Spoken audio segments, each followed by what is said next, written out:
In this video, I'll explain how seller concessions can benefit you and how to take full advantage of them. Hi friends, I'm Mercedes The Military Realtor. As a service member homeowner that has walked in your boots before, I help you use your VA loan benefits to save money, energy, and time while creating wealth and security for you and your family.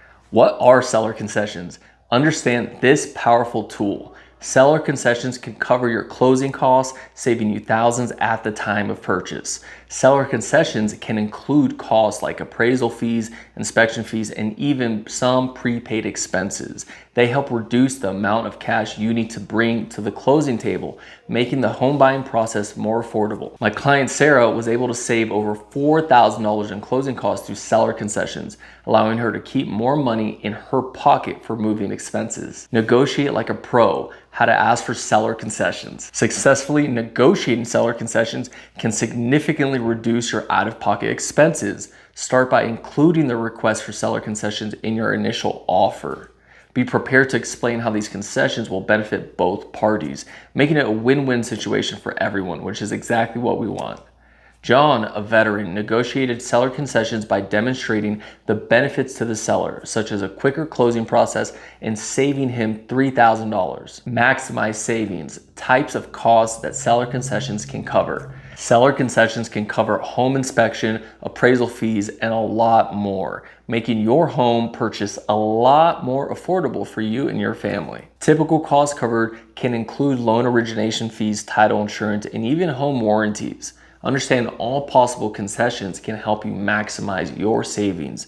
We have to remember many things are negotiable. When Mike bought his home, he used seller concessions to cover his appraisal and inspection fees, saving him about $2,500. Now, we've got to understand the limits. You've got to know the maximum concessions allowed. There are limits to how much a seller can contribute.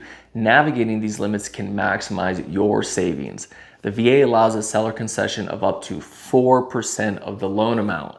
Knowing these limits helps you request the maximum benefits without exceeding regulations. Lisa knew about her 4% cap and successfully negotiated $8,000 in concessions on her $200,000 home, covering all of her closing costs. This could be done for any price home as well. Planning your offer strategy carefully ensures you request concessions during the initial offer phase.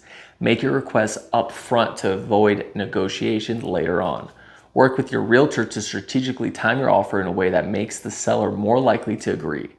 Jim included his seller concession request in the initial offer, which was accepted without any haggling, saving him $5,000 in unexpected fees. Now, let's avoid these pitfalls and common mistakes when negotiating concessions in a home sale. Avoiding common mistakes like poor communication with your lender and realtor can save you from paying extra costs. Ensure all parties understand the terms of the concessions to prevent last-minute surprises.